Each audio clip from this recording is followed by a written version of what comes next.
Salut, c'est Alice. Aujourd'hui, je vous montre comment je dessine un visage facile. Allons-y! Je dessine avec un Criterium Pentel 0,7 mm. Je commence toujours par les yeux, j'aime bien ça, parce que je trouve que c'est la partie la plus expressive du visage. Donc je prends le temps de tracer le haut des yeux, avec une manière un peu ancestrale de dessiner. En fait, j'ai beaucoup commencé à dessiner en imitant des animés, l'Académie des Ninjas et puis plus tard Sailor Moon. Donc voilà, vous pouvez voir un petit peu le type d'inspiration de départ. Donc ensuite je dessine l'œil, la pupille, j'aime bien commencer à tracer un petit peu les bulles aussi. Ensuite le trait du bas, et comme je dessine une jolie jeune fille, je lui fais des longs cils. J'aime bien, ça rend girly, et puis en quelques petits coups de crayon, ça habille tout de suite le regard. Mais bon, c'est totalement optionnel, hein, bien sûr.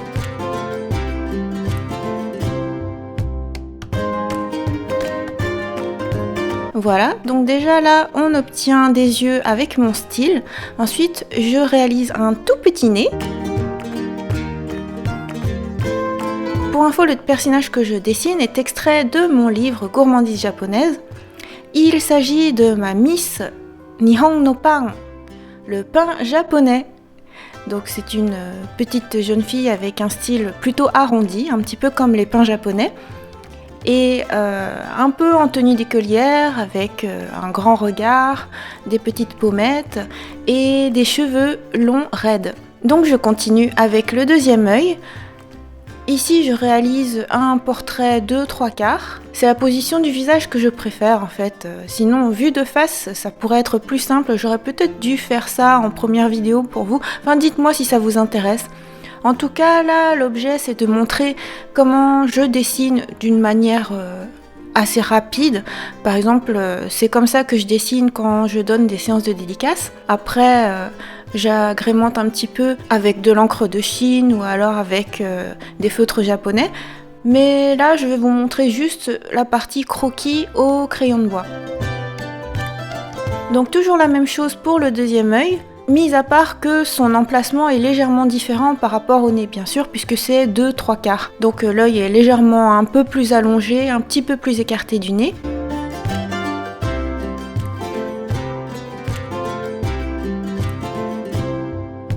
Voilà, ensuite je positionne le petit sourire en quelques petits traits.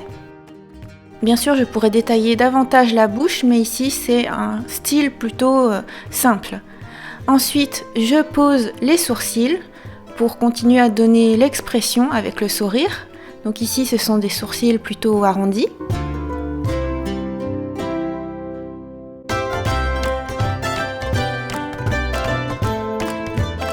Voilà pour les traits principaux du visage. Maintenant, on va passer au contour. Donc la petite joue, le menton. Comme je disais tout à l'heure, le style de visage que j'ai choisi pour mon personnage est plutôt arrondi. Un vrai style manga, ça pourrait avoir un menton beaucoup plus pointu ou alors des joues plus saillantes pour rendre ça mignon, des super mignons hoppés qu'on a envie de tirer. Donc voilà pour le visage. Ensuite, ma partie préférée, la chevelure. Alors là, je me fais plaisir, je donne des grands coups de crayon, puisque vous avez peut-être remarqué depuis le début, je donne des tout petits à-coups. Mais là, pour les cheveux, je me fais plaisir, j'y vais à l'instinct un petit peu, en pensant à comment la gravité peut agir sur les cheveux, comment ça peut tomber sur le front en l'occurrence. Et puis si j'en ai envie, ensuite je pourrais donner un petit effet, peut-être un petit peu de vent, ou alors la manière dont ça va tomber sur les épaules. Mais vous allez le voir tout à l'heure. Pour l'instant, donc, on en est à la frange. Bon, moi je suis Miss Frange, hein. Bien sûr j'ai ma propre frange, mais mes personnages ont très souvent une longue frange aussi. Voilà, c'est le cas de ce personnage. Ensuite, je détaille le crâne. Là, c'est un personnage un petit peu de style SD, c'est-à-dire avec un gros visage, un gros crâne, une grosse tête et un tout petit corps.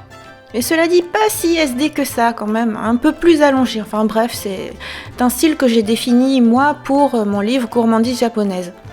Donc voilà pour la petite gourmandise pain. un tout petit cou, un petit col de chemise, elle est un peu de style écolière, une jeune écolière, avec un nœud papillon, parce que bow ties are cool. Les nœuds papillons sont cool. Voilà, donc pour le nœud papillon, j'aime bien détailler un tout petit peu les plis. C'est totalement optionnel, hein. J'aurais pu faire un nœud papillon standard, mais là j'aime bien, je trouve ça plus hua hua, voilà, c'est un petit peu moelleux, soyeux.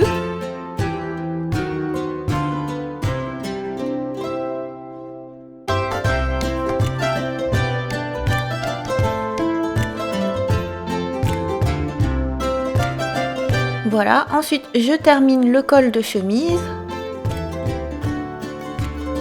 Donc pourquoi est-ce que je n'ai pas terminé complètement la chevelure avant de commencer à faire le buste? C'est parce que comme je le disais, j'aimerais déterminer comment faire tomber les cheveux sur les épaules et pour ça il faut que je commence à tracer un tout petit peu les épaules. Voilà, donc on passe à une partie que j'adore, faire tomber les cheveux dans leur longueur. Et alors ce que j'aime bien, même si ces cheveux sont raides, ce n'est pas de faire des traits complètement droits mais légèrement ondulés. Puisque quand ça tombe sur les épaules, ça se replie un petit peu. Et puis le bout des cheveux, si ces cheveux sont souples, se recourbe légèrement. Voilà, ensuite je continue le buste, puisque j'ai déterminé les cheveux qui tombaient en avant. Voilà, donc j'ai terminé les épaules. Je continue son petit uniforme scolaire, son CFQ. Cela dit, comme cette vidéo est plus centrée sur ma manière de dessiner les visages, je ne vais pas trop détailler son costume. Donc je vais juste faire vite fait quelques petits traits pour éviter que ce soit juste une tête flottante. Donc voilà, elle a un petit buste, des petits bras, voilà.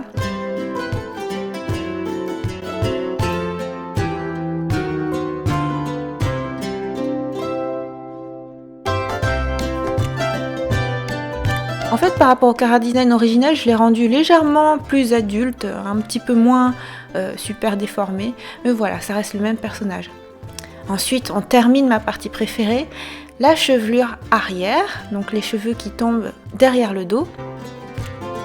Et c'est là que c'est super amusant parce qu'on peut faire une chevelure dans le vent, on peut faire une chevelure toute simple, toute droite. Moi j'aime bien faire en sorte que ça ne tombe pas tout le temps tout droit, mais il y a quelques mèches qui sont un petit peu rebelles, un petit peu par-ci par-là. Voilà, ça fait un peu un effet ruban, c'est sympa. Ça c'est une question de feeling, à la libre imagination de chacun.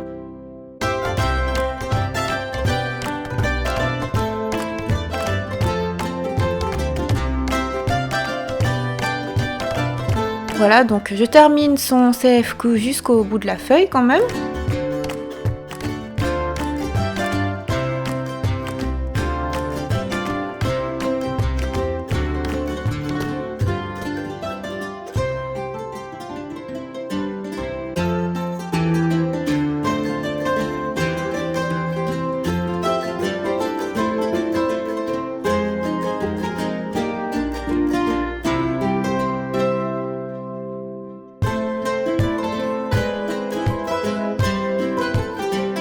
Et voilà, et on pourrait s'arrêter là, mais j'aime bien apporter quelques petits détails supplémentaires sur la chevelure, voilà, parce que comme je le disais, c'est vraiment ma partie préférée.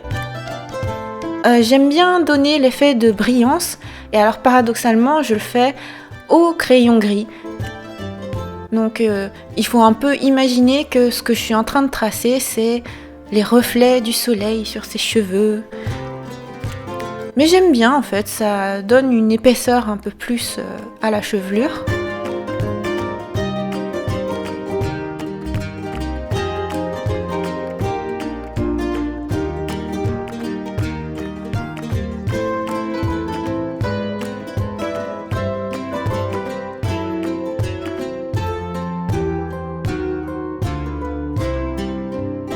J'essaie de suivre la manière dont les cheveux tombent naturellement. La manière dont j'ai fait toutes les courbes.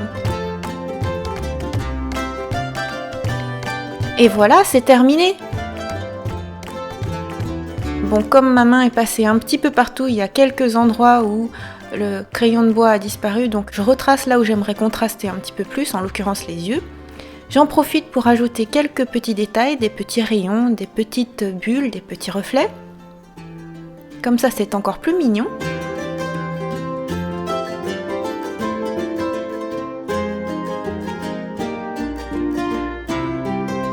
Et il ne faut surtout pas oublier de signer.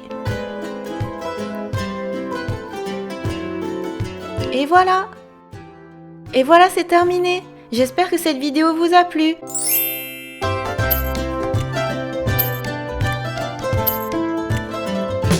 Et voilà, j'espère que cette vidéo vous a plu.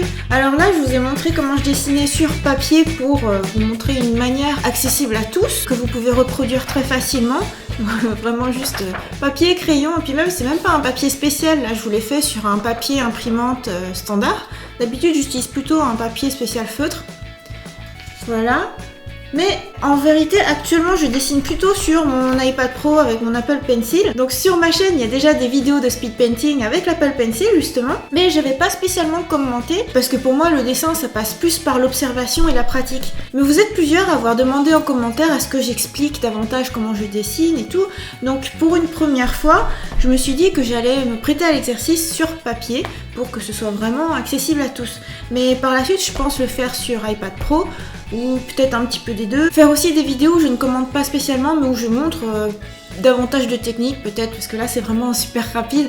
Enfin voilà, dites-moi ce qui vous plairait. Est-ce que en vitesse réelle comme ça vous plaît plus qu'en accéléré ou est-ce que justement c'est beaucoup trop long? N'hésitez pas à me dire vos suggestions en commentaire, vos suggestions, ce que vous avez aimé, ce que vous préféreriez et j'essaierai de faire au mieux pour répondre à vos demandes. En ce moment sur ma chaîne j'essaie de rendre hebdomadaire chaque thématique, chaque type de vidéo, donc peut-être que pour les dessins aussi je vais vous donner rendez-vous chaque semaine, tous les mardis par exemple. Voilà, tous les mardis, ce sera rendez-vous création, rendez-vous illustration. Ça pourrait être au format traditionnel avec un papier, crayon de couleur, ou ça pourrait être en numérique aussi. Ce sera avec mes personnages originaux, ça pourrait être des fanarts aussi, ou ça pourrait être les illustrations de mon prochain projet de livre. Donc voilà, tanoshimi desu. Et voilà, je vous donne donc rendez-vous mardi prochain pour une nouvelle vidéo de dessin et pour les autres types de vidéos comme d'habitude tous les jours sur ma chaîne. Bye bye!